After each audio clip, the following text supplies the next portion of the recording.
Philippines के राष्ट्रपति चुनाव फर्डिनांड मार्कस जूनियर जीत गए हैं। बोंग बोंग नाम से जाने जाने वाले नए राष्ट्रपति तानाशाह फर्डिनांड मार्कस के बेटे हैं, जिन्हें 1980 के दशक में 20 वर्षों के शासन के बाद सत्ता से निकाल फेंका गया था और निर्वासित मार्कस 1986 से हवाई में रह रहे थे। 1972 से 1981 के मार्शल लॉ काल में सीनियर मार्कस के सहस्रों विरोधियों का उत्पीड़न किया गया था और मार्कस परिवार का नाम लूट, भाई भतीजावाद और फिजूल खर्ची का पर्याय बन गया था। लेकिन राष्ट्रपति चुने जाने के बाद मार्कस जूनियर ने कहा कि मुझे मेरे पूर्वजों से नहीं बल्कि मेरे कार्यों से आंकिएगा। हालांकि उनके निर्वाचन के बाद चुनाव आयोग के बाहर प्रदर्शन हुआ और चुनाव में गड़बड़ी का आरोप लगाया गया। लेकिन मार्कस परिवार के विवाद से बड़ा मुद्दा है यूएस व चीन के मध्य फिलीपींस का रणनीतिक महत्व। माना जाता है कि मार्कस के चीन से चिरकालीन संबंध रहे हैं और वे दक्षिण चीन सागर के विवादित क्षेत्र को लेकर चीनी शासक शी जिनपिंग के साथ एक नया समझौता कर सकते हैं।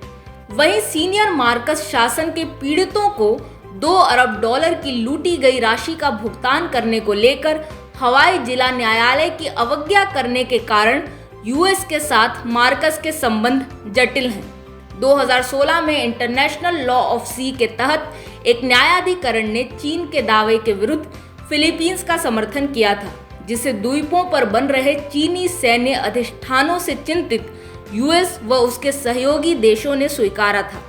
लेकिन चुनाव अभियान के दौरान मार्कस ने साक्षात्कारों में कहा कि यह निर्णय कुशल सिद्ध नहीं हुआ क्योंकि चीन ने इसे नहीं माना था। इसी को लेकर वे चीन के साथ द्विपक्षीय समझौता करके विवाद सुलझाना चाहते हैं।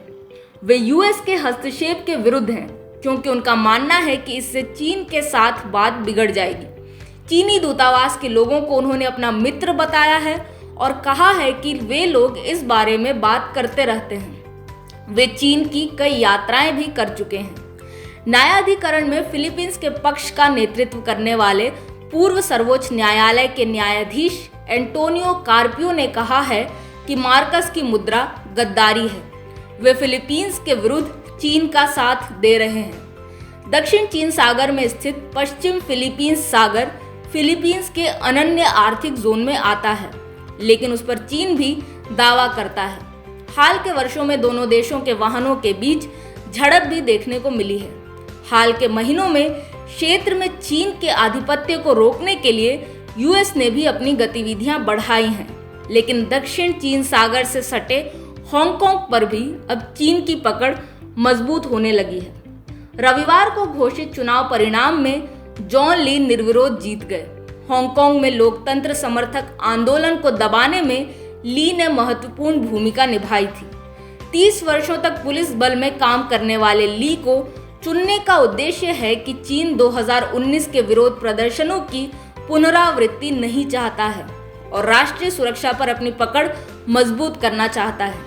ली ने बीजिंग के राष्ट्रीय सुरक्षा कानून को लागू करने में महत्वपूर्ण भूमिका निभाई थी, जिसके तहत 182 लोग गिरफ्तार हुए थे और कम से कम दर्जन भर समाचार संस्थाएं बंद हुई थी। एशिया के 2 देशों में विरोधाभास देखने को मिल रहा है।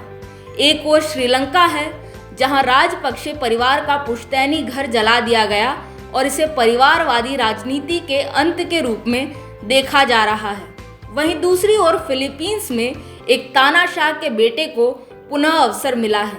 इन सबके बीच चीन की स्थिति मजबूत हो रही है और भूलिएगा नहीं कि श्रीलंका संकट में भी चीन की भूमिका है, जिसे आप दिए गए वीडियो में समझ सकते हैं।